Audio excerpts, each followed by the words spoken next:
Mudyang dakbayan nga matahong ug nga mauswagon, mahigalaong katawhan kaliwat nga tabunon.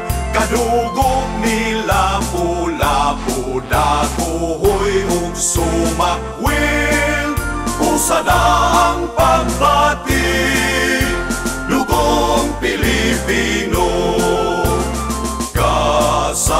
Sa Diyos, mahandianon mong yuta, dagat, bukid, ug sapa, mga anak mo nakapahimulos. Mahalunog ang pingan, angay panalipdan, ug ang imong kinaiyahan, itagana sa kaliwatan.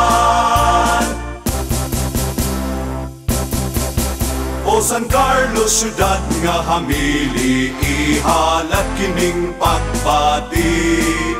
Pagmahal nga dili mulubad, utling gugma magmanggad. Imo kining awit sa himaya, sa dughan ikaw among mudya. Tipik sa kagahapon, sa karon ug umaabot. Dakbayang San Carlos,